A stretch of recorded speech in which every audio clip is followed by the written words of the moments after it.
But also it's a matter of getting the mainstream community coming to us as well, which is why we're in a public park and you know, the local community's coming down and having a free barbecue or whatever. It's not about exclusion, it's about having an activity specific for people where they can be comfortable and have less discrimination, but it's also about integrating people. You've got workers and clients playing on the same teams. You know, you've got the people bringing in each other's teams and having fun. And you know, we've got a pretty diverse team. We've got an Indigenous team, we've got a gay and lesbian team, we've got people from homeless services and mental health services, and people have learnt as they've gone. So sport is the great leveller, hey? It's a cliche, but it's true, and yeah, that's what it's about, is getting people on the same level and enjoying themselves and, you know, getting fit and active and all that sort of stuff. But the whole idea is that people who are really socially isolated, you know, staying at home, haven't got much money to get out, you know, people are, you know, they're depressed and they stay at home because they're depressed, and that just leads on. Or people are on, you know, psychiatric drugs as an example and getting weight gain, and because they're getting weight gain, they're not really getting active, and again it rolls over, so that yeah, it's a matter of getting people out and starting something, seeing the benefit out of it. But yeah, the friendships has been the biggest thing, I think. Oh, fantastic. And that's the whole idea as well, is the social isolation stuff, is getting people friendships in their own team. But also, if a team's short, some of the other teams play in there. With the training days we have here at New Farm Park, everyone plays together, so we all train together, so that, which reduces some of the aggro and competition on the field.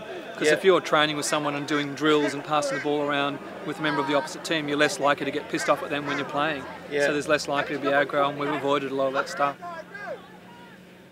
Our game does not discriminate. Everybody can have a go, and that's what I love about it. Whether you're black, white, does not matter. Fat, tall, there's a job for you in rugby league and there's a position for you.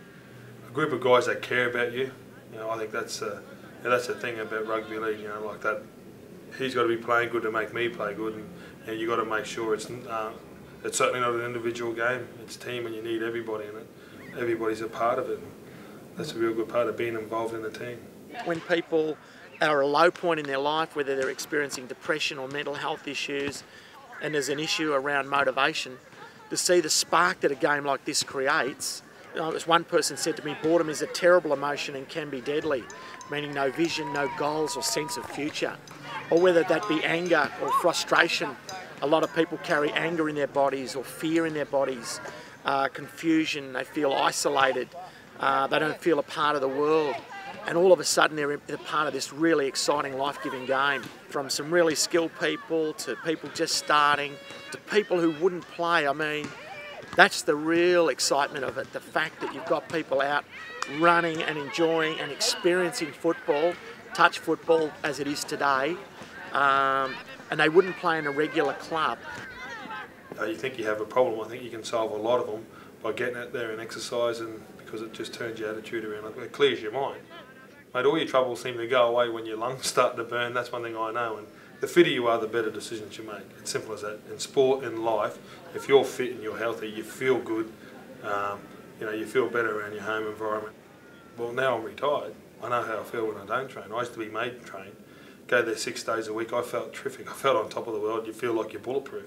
Almost any response, whether it be belonging or connectedness or getting healthier, being involved in the community, this is what sport can provide if we give people an opportunity to be involved. Well, you know, we're surrounded by heaps of people playing touch football, and it's great to see so many people out and about and getting into it. And now with some funding, we've been able to have this, you know, multi-team comp, and there's been competitions happening on the north side and the south side for the last 8 to 10 weeks, and this is the sort of the culmination of the north-south comps. The concept of groups working together collaboratively like this is making it all possible, where so many groups are contributing and working together to make these opportunities possible. And it evolves organically in that way, and we keep running quality events and build on that. Our aim is to extend an invitation to every agency, certainly in the inner cities or wherever there's enough agencies to make the concept work, to be involved. And if they are involved in this Reclink model, then opportunities will just continue and continue to grow. We'll have better and stronger communities, people with a lot happier lives, people that have a catalyst to go forward through their involvement.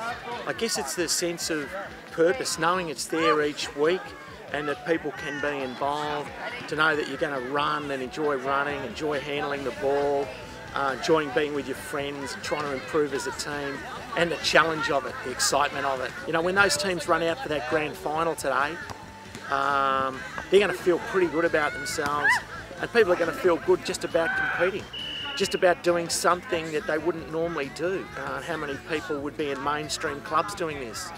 I guarantee a lot of people suffering from and experiencing mental illness are not having these experiences.